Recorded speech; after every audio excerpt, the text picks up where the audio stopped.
হয় চাওক সন্দীপন গাৰ্গক গ্ৰেপ্তাৰৰ যিটো গ্ৰাউণ্ড সেই গ্ৰাউণ্ডসমূহ সম্পৰ্কে এতিয়াও আৰক্ষীয়ে প্ৰকাশ কৰা নাই কি কি গ্ৰাউণ্ডত সন্দীপন গাৰ্গক গ্ৰেপ্তাৰ কৰা হৈছে সেই সম্পৰ্কে প্ৰকাশ কৰা নাই বা তেওঁলোকে আনুষ্ঠানিকভাৱে একো তথ্য সংবাদ মাধ্যমক দিয়া নাই কিন্তু এই মুহূৰ্তত সন্দীপন গাৰ্গক ইতিমধ্যে আদালতলৈ লৈ যোৱাৰ কথা আমাৰ সতীৰ্থ ঋত্বিক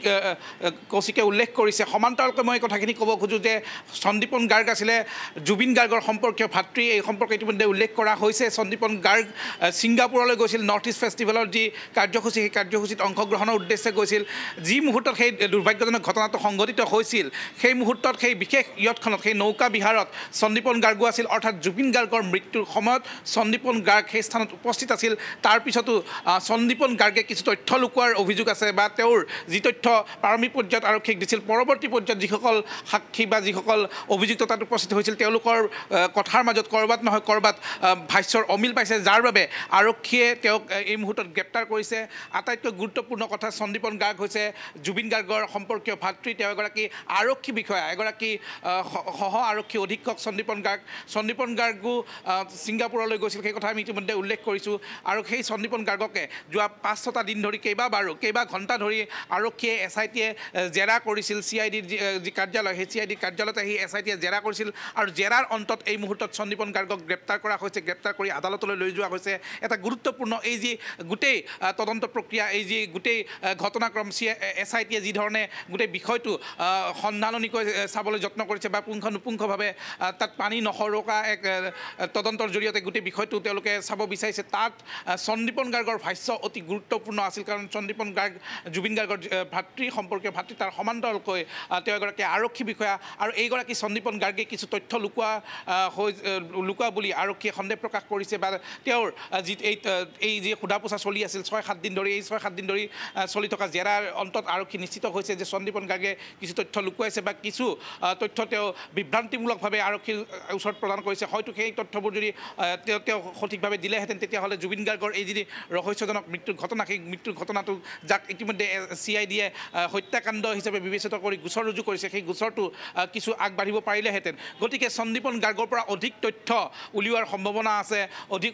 তথ্য উদ্ধাৰ কৰাৰ অৱকাশ আছে সেয়েহে সন্দীপন গাৰ্গক গ্ৰেপ্তাৰ কৰিছে গ্ৰেপ্তাৰ কৰি হয়তো আৰক্ষী জিম্মাত ল'ব বিচাৰিব কিমান দিনৰ জিম্মাত লয় সেয়া অতি গুৰুত্বপূৰ্ণ কথা হ'ব CJMৰ ওচৰলৈ গৈ আৰক্ষী আচলতে সন্দীপন গাৰ্গক কিমান দিনৰ কাৰণে জিম্মাত বিচাৰে সেয়া অতি গুৰুত্বপূৰ্ণ প্ৰসংগ এটা হ'ব ইয়াৰ পূৰ্বে দেখা গৈছিলে যিকেইগৰাকী এই ঘটনাৰ লগত জড়িত মূল অভিযুক্ত হিচাপে চিহ্নিত কৰা শ্যামকানু মহন্তই হওক বা সিদ্ধাৰ্থ শৰ্মাই হওক ঠিক সেইদৰে শেখৰজ্যোতি গোস্বামী হওক বা অমৃতপ্ৰভা মহন্তই হওক আটাইকেইগৰাকীকে 14 দিনকৈ আৰক্ষীৰ জিম্মাত বিচাৰিছিলে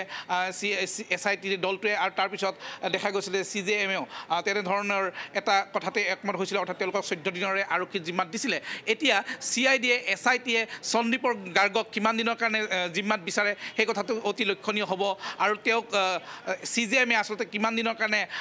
দিয়ে আৰক্ষীৰ জিম্মাত সেয়া অতি গুৰুত্বপূৰ্ণ প্ৰসংগ হ'ব কাৰণ এইগৰাকী সন্দীপন গাৰ্গৰ পৰা যথেষ্টখিনি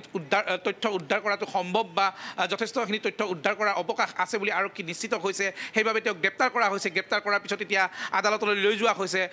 কামৰূপ মহানগৰ জিলাৰ মুখ্য ন্যায়িক দণ্ডাধীশৰ আদালতলৈ লৈ যোৱা হৈছে গতিকে দণ্ডাধীশৰ ওচৰত হয়তো 14 দিনৰ আৰক্ষীৰ জিম্মাত বিচাৰিব CIDয়ে এই তথ্য এইখিনি মুহূৰ্তত আহিছে হয়তো 14 দিনৰে আৰক্ষীৰ জিম্মাত বিচাৰিব পাৰে আৰু 14 দিনৰ আৰক্ষীৰ জিম্মাত বিচৰাৰ পিছত CJMে আচলতে মুখ্য দণ্ডাধীশৰ আদালতে বা মুখ্য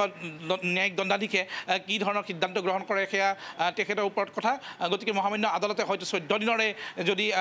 জিম্মাত বিচৰাৰ কথাটোত ঐক্যমত হয় তেতিয়াহ'লে কিন্তু সন্দীপন গাৰ্গেও 14 দিন আৰু CIDৰ জিম্মাত থাকিব লাগিব এই মুহূৰ্তৰ অতি গুৰুত্বপূৰ্ণ প্ৰসংগ গ্ৰাউণ্ডসমূহ এতিয়াও স্পষ্ট হোৱা নাই কি গ্ৰাউণ্ডত সন্দীপন গাৰ্গক গ্ৰেপ্তাৰ কৰা হৈছে CIDয়ে SITয়ে সেই কথা সংবাদ মাধ্যমৰ আগত প্ৰকাশ কৰা নাই হয়তো কিছু সময় পিছত SDGP মুন্না প্ৰসাদ গুপ্তা ডাঙৰীয়াই সংবাদমেলৰ আয়োজন কৰিব বা সংবাদ মাধ্যমক কিছু তথ্য দিব পাৰে যি তথ্য গ'লে এই যি তদন্ত প্ৰক্ৰিয়া সেই তদন্ত প্ৰক্ৰিয়াত কোনো ধৰণৰ প্ৰভাৱ নপৰে বা যি তথ্য সংবাদ মাধ্যমত প্ৰচাৰিত হ'লেও এই যিটো তদন্ত প্ৰক্ৰিয়া সেই তদন্ত প্ৰক্ৰিয়াত কোনো ধৰণৰ ক্ষতিগ্ৰস্ত নহয় তেনে তথ্য আৰক্ষীয়ে প্ৰদান কৰিব পাৰে গতিকে হয়তো আমি আশা কৰিছোঁ SDGP মুন্না প্ৰসাদ গুপ্তা ডাঙৰীয়াই কিছু সময় পিছতে সংবাদ মাধ্যমক সম্বোধন কৰিব কিন্তু এই মুহূৰ্তৰ অতি গুৰুত্বপূৰ্ণ কথা সন্দীপন গাৰ্গক গ্ৰেপ্তাৰ কৰা হৈছে নিশ্চয়কৈ আপোনাক এই মুহূৰ্তত ধন্যবাদ জ্ঞাপন কৰিছোঁ অমৰেন্দ্ৰ ডেকা আমাক সবিশেষ জনোৱাৰ বাবে